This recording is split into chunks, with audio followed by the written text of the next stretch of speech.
Welcome to Polaris-Live. This is your host, Sarwar Kashmeri, thanking you for joining us today for our discussion series on the U.S.-China relationship, as seen through the eyes of experts from around the world. This user-supported channel is brought to you live in conjunction with the Foreign Policy Association of New York.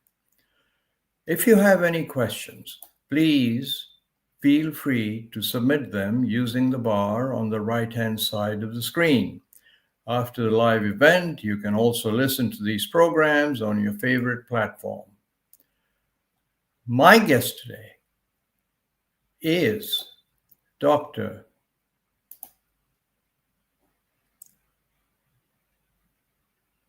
Oops, my voice went off the recording here. So my guest today is Dr. Sriparna Pathak.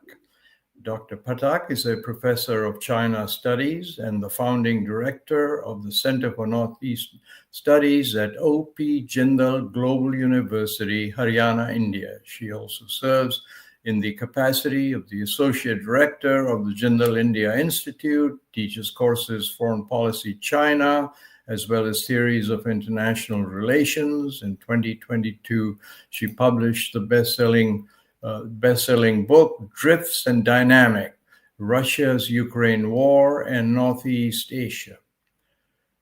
Her experience includes the Indian Ministry of External Affairs, where she acted as a consultant for the Policy Planning and Research Division, working on the China domestic and foreign policies. Think tanks like Observer Research Foundation in New Delhi and Calcutta, respectively, and the Center for Armed Forces Historical Research in New Delhi. She is fluent in English, Hindi, Mandarin, Chinese, Bengali, and Assamese. Namaste and welcome to Polaris-Live, Dr. Pathak. So nice to have you with us. Thank you so much, Sarwar. It's wonderful to be here and to be speaking to you. Totally looking forward to the conversation. This is a real international conversation. I want you to know, Sriparna, the Douglas, our producers in Toronto. I'm in New Hampshire. You're in New Delhi. Kya kahe, huh? Kya kahe?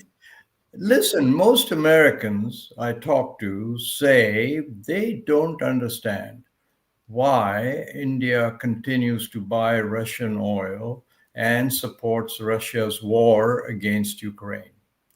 Right. How do you respond? Why doesn't India stop supporting the war? First of all, it is not India's war. It is unfortunate that Russia and Ukraine are at war, and this has just gone on and on. But the thing is that just dumping it on India, saying that India is funding the war, I think that's greatly logically flawed. The only indicator that's being looked at here is buying Russian oil. The first thing here is India is not the biggest buyer of Russian oil. It is the PRC, or it's China. And China hasn't been attacked the way that India has been.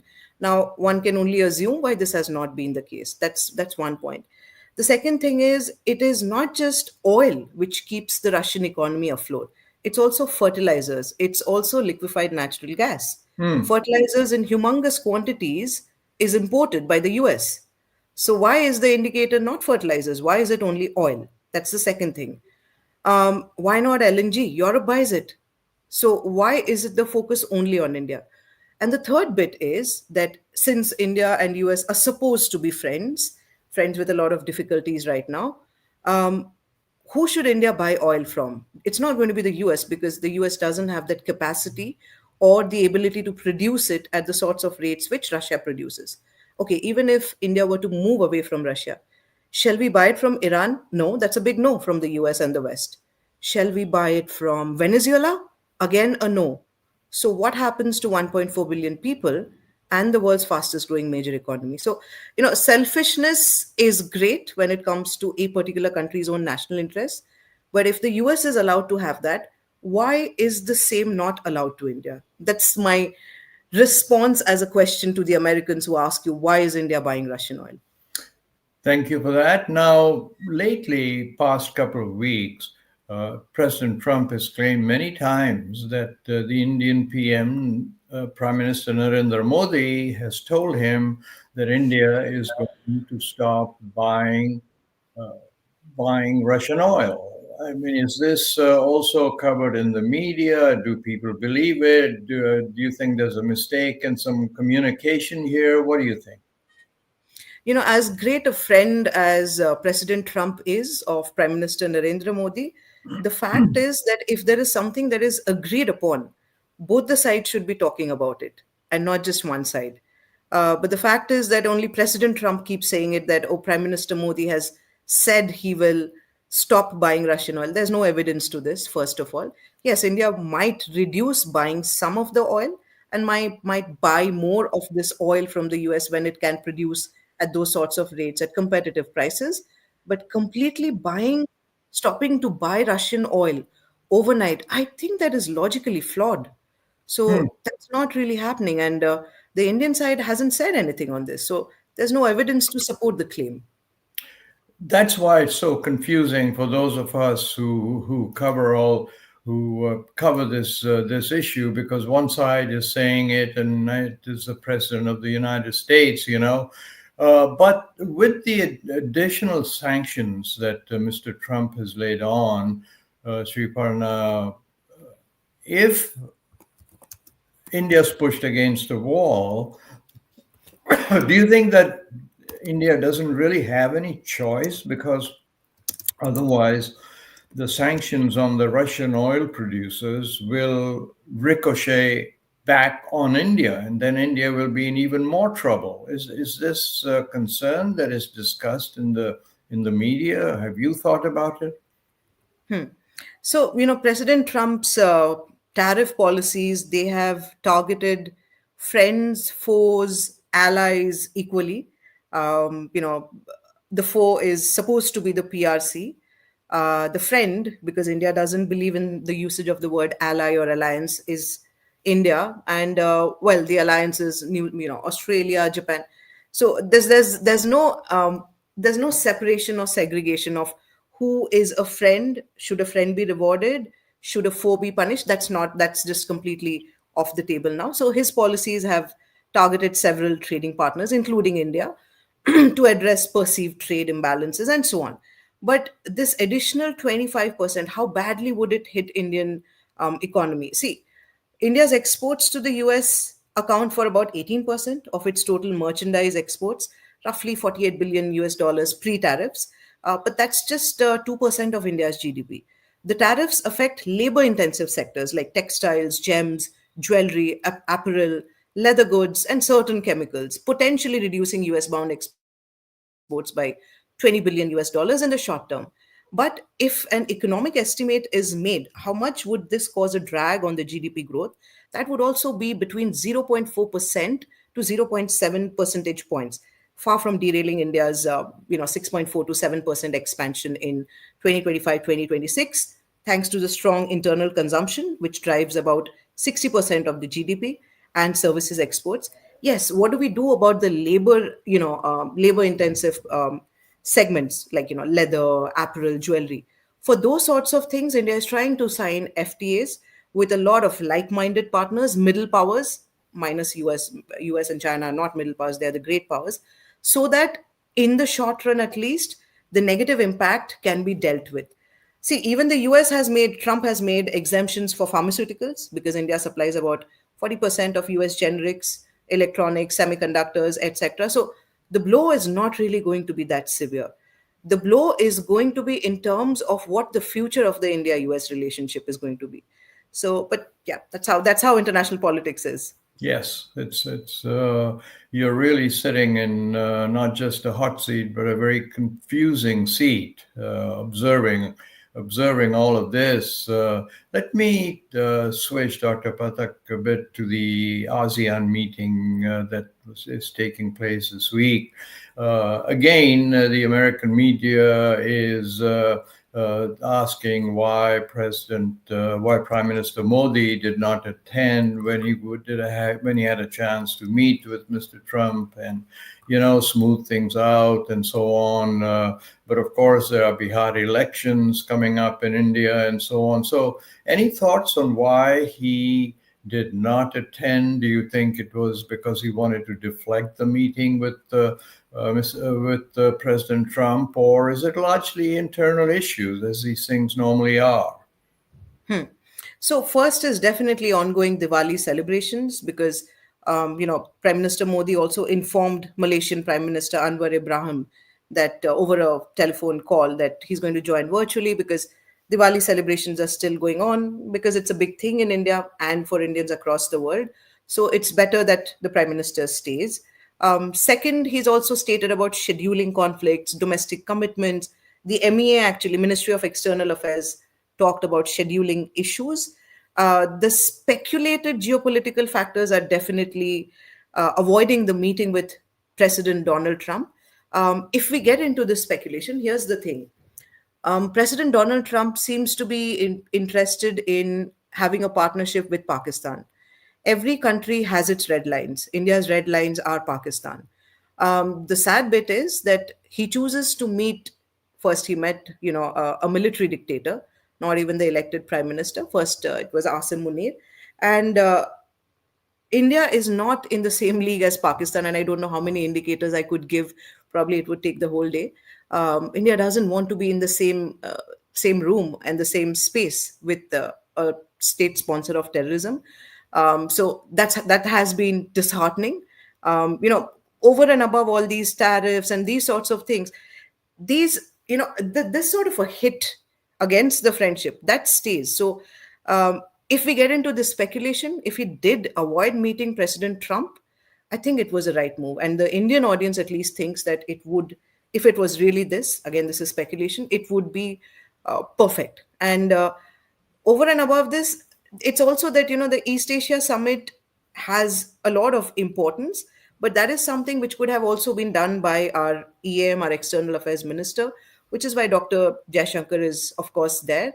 Domestically, yes, there are elections in Bihar going on. It's a crucial factor. So it is important that one gets one's own house in order before going and meeting other heads of states and so on. If the meeting with President Trump has to happen, it will happen in due course of time. But right now, there were more important things to do. So, Dr. Pathak, how would you describe the current state of opinion in India towards the United States? And I'm interested particularly in how you think it's changed during the last 10 months as the new administration in America took over. I think the relationship has, it was projected to be a very healthy and a robust one when Yes. President Donald Trump actually took oath. But it's not been anywhere near that. And on the contrary, all the fears and perceptions which India had of the US since the 1970s, they're just gaining more ground right now. The betrayal which the common civilian feels is something which is difficult to explain because what has happened in these last so many months, constantly targeting India for Russian oil, whereas not targeting China at all, staying mum on it, it reeks of hypocrisy, to state the least, and one doesn't treat one's friend this way. So that sense of betrayal is there. And then it gets tied up to, the situation in 1971 when the US partnered with Pakistan and China to take on an India. It's a similar sort of scenario that we see in today's world. So in the common audience, amongst the civilians, there is a rising sentiment against partnering with the US. If that wasn't enough, the racism which was displayed online on Twitter, fortunately or unfortunately, this is the internet age, using terms Brahmin and getting into caste and Yes. depicting prime ministers' photographs. Those are things which are hitting below the belt. And not only is it not diplomatic, it is crass. It is not sophisticated, to say the least. Even civilians don't do this. So that's going to stay for a while. But then there is international politics. And given that India also wants the rules-based international order to stay, if there is an attempt to for a revisionist state to change the rules, freedom of navigation, and so on in the international order, India would collaborate again with like minded partners. But the trust, I think it's going to be very difficult to get that trust back. And I'll come back a little bit later on the security issue that you raised. Uh, but let me ask you, if I was to turn around and ask the same questions about China, right? I mean, it's really ironic that the world started the new year, with this huge friendship with China, and I'm sorry, with America and China. There was some friction, and we seem to be at a crossroad at this point. If I was to ask you the same questions about China, how have things changed in the last 10 months? What would you say?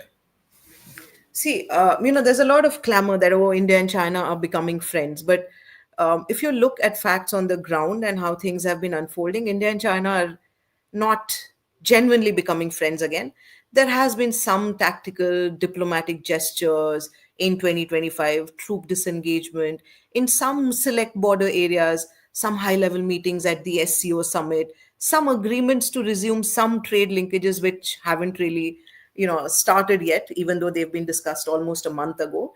These are all a part of the superficial thaw, which is driven now by the fact that no longer a friend in the US, and that's the sad bit.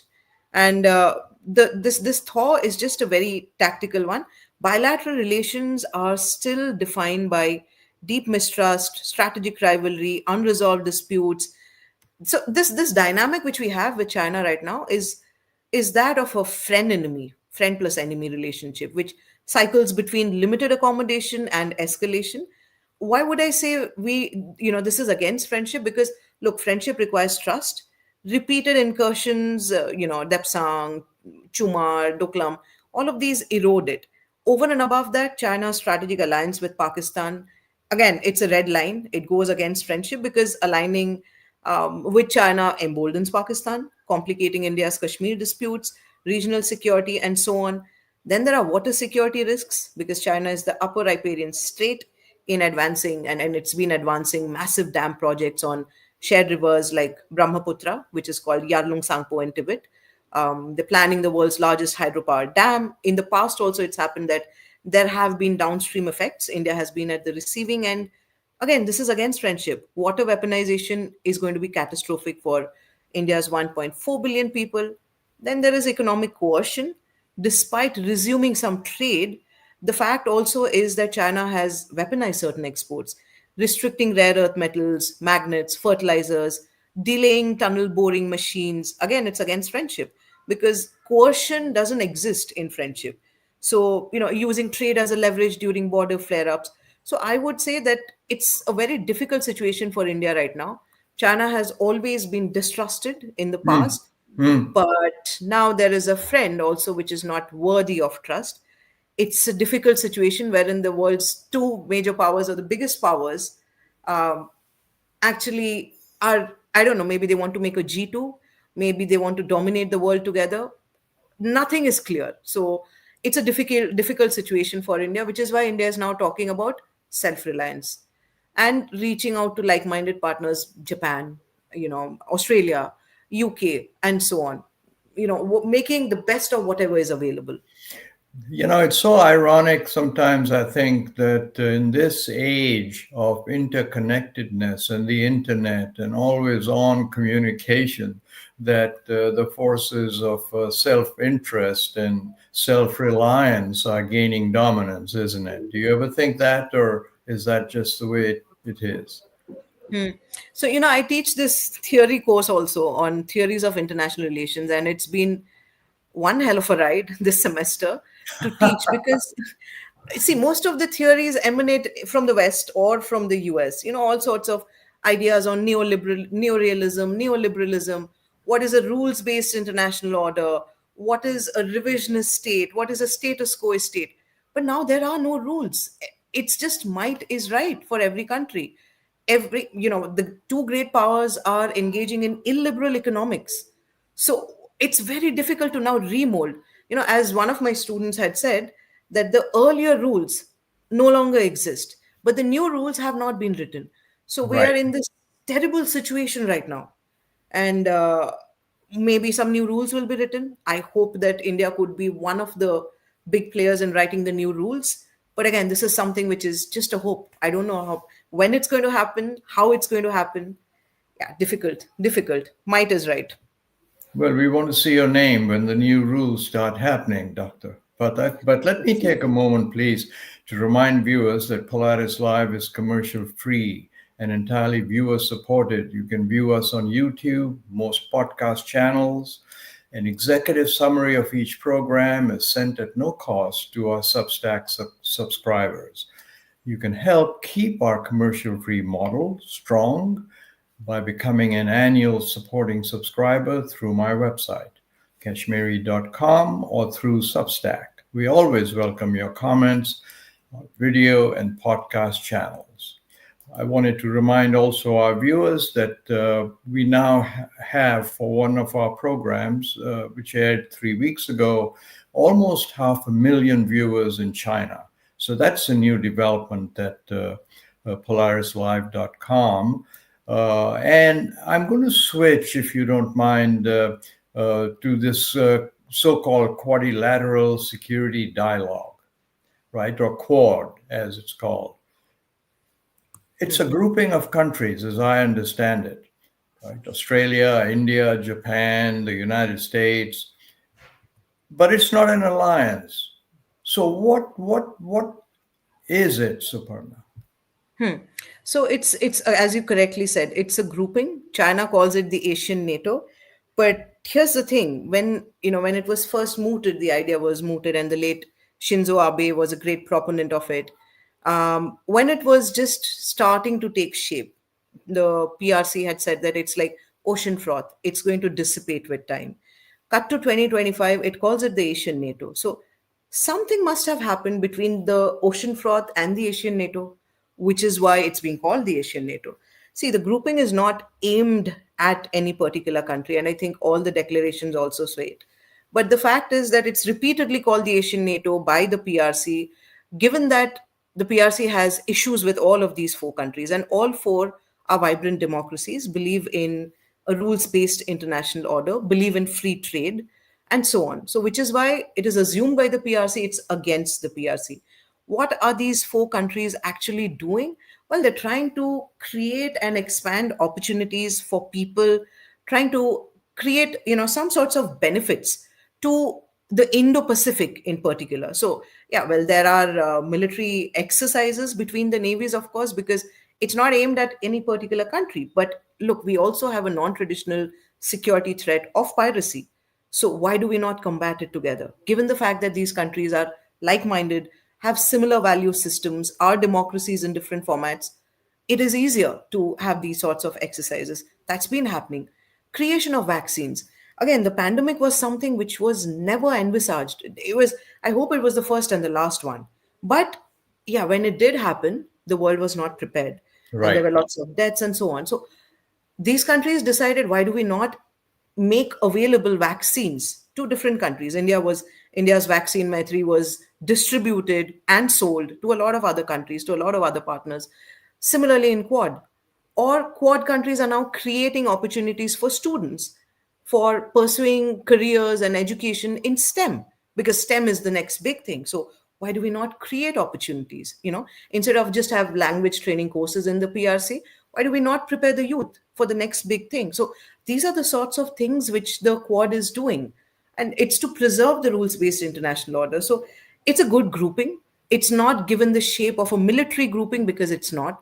It's everything except being, aiming at one particular country. So it's doing a lot of these things, but given that there's no clarity from the US right now as to what does it really want with the PRC, what does it want with the rules-based international order, it's being difficult for all the other three countries to look ahead. But I can just hope that the situation falls back into place, and we can continue pushing for a rules-based international order. Because a Let's non-rules-based international order with a revisionist power at the helm of affairs is not going to be fun. Let's just put it that way. I'll come back in just 1 second to this international order, but if I remember correctly, in one of the conferences that your university organized, the Quad was described, correct me if I'm wrong, as a pivot to security in the Indo-Pacific. Now, if that is true, why isn't China in it? Just to give you, see, the Indo-Pacific also includes, of course, countries like India, Philippines, Vietnam. So China has displayed all sorts of aggression against these countries. If I'm just talking about it in military terms, it's not also accepted and adhered to the Hague tribunals. Just calling out China on the occupation, or building of artificial islands in the South China Sea and so on. So it is not, well, it's not really it's not being a pivot to the rules based Indo-Pacific so far. But I'm going to interrupt. Pardon me for that. But Yeah. one of the most important treaties in Indo-Pacific security is the United Nations Law of the Seas Treaty, which China has signed. China has ratified. America's not ratified. So how can why is China not in this grouping and America is? That's think why because I think people are saying this is aimed at China. it's the PRC which is saying that it's aimed at China. I've not heard any other country saying so far that it's aimed at China. Okay. So that's one thing. See, one of the biggest things about Quad is that it advances this shared vision of a free and open Indo-Pacific. Does China share a vision of free and open Indo-Pacific with India? Doesn't. With Japan, definitely doesn't. With Australia, well, lesser said the better. So that's the thing. Again, the Quad is not based on the fact whether or not countries have ratified the UNCLOS or not. That's why it's left as a grouping, so that values and shared visions can dominate and play this order. Fortunately or unfortunately, China hasn't been able to build that sort of a trust amongst countries. And it's not just one country, which is the US, or say maybe India. It's it's a long list of countries, even Bhutan for that matter. It's a small, tiny country. Even that, it doesn't have official relations with the PRC. So how do we envisage China being a part of the free and open Indo-Pacific, wherein it constantly engages in incursions, be it in land boundaries, or sea bodies and so on? So it's not playing by the current existing rules. So, and given the fact that sovereignty is so dear to every country, and by sovereignty I mean the land borders, this is one thing which tops the agenda. So, which is why I can't envisage China as being a part of this free and open Indo-Pacific unless it reduces or pulls back against its aggression. It's difficult to see it as a part of this. It's not been able to build that sort of a trust. It's not like other countries are not open to China being able to build that sort of a trust. Since you had asked about this, are India and China going to become friends? Are they, what's the sort of situation? Let me just, there was something which I came across today morning, and amidst all of this clamor, India and China are becoming great friends. China is now expanding missile forces in the Tibetan plateau, close to Indian borders. So how do you expect any country to trust? Yeah, okay. Indians generally, or Indian government, whichever party it is, generally has a tendency to forget and move on, because I think maybe because we don't really have, or maybe in the past we've not had any other option. But how long do we forget and move along? This time also, okay, now our friend, the US, is becoming an enemy. Let's try to find some common grounds with the PRC. Yeah, de-dollarization we won't do because we still have hopes that maybe the friendship with the US will happen. Also, de-dollarization doesn't work for us. Other things, let's work together with the PRC. But then when you're developing missile systems close to Indian borders, disputed borders, how do you envisage any trust? And unfortunately, again, internet age, I can sit here and see satellite imagery. It's not very difficult. So how does the trust get built? It's Bullying very or pushing friendship is not the way out, right? So that's a problem. It's very, very interesting what you say because, as you know, I was born in India. I remember the Hindi Chini bye bye environment right before the first attack in the north. I've always felt that the West, especially, takes a very superficial has a very superficial way of looking at India, its politics, and its national interests. Would you agree with that? I 100% agree to that. See, this is what I generally have been saying. Even right now, what you say actually has a lot of relevance right now. Say, if the US has pushed India away, doesn't want its friendship, it's not like India should run into the arms of the PRC. There are differences and problems there as well. If the PRC pushes it away, the thought that let's go run into the arms of the West, that is also wrong. I Right. think in today's 2025, given that it's the world's fastest growing major economy, it has made a lot of strides in a lot of different things. India needs to hold its ground. The US or the West, for whatever reasons, hasn't, again, just the way PRC hasn't been able to build trust through different tactics, West also hasn't been able to build trust. I think a few days ago, a former CIA agent came out and he gave an interview as to how, in the past, also US has been supporting Pakistan. Why? In today's world, again supporting Pakistan. Why? After 9/11, like, if one country is expected or hoped to understand terrorism, that would be the US. But no, clearly no. So, these sorts of hopes, love, emotions, these do not have a place in IR.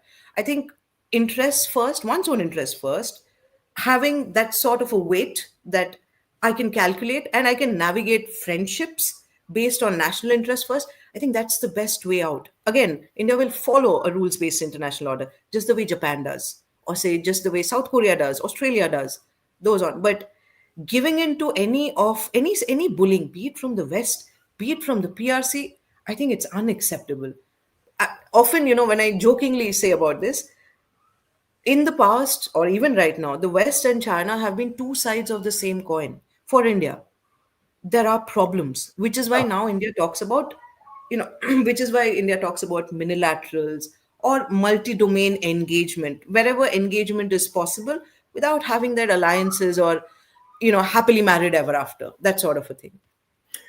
We are before my friend Douglas Blaze starts waving a flag and telling me we are out of town. I will tell him, Douglas, I'm going to let this go on for a few more minutes. I can't down where we are. This is a very, very important conversation.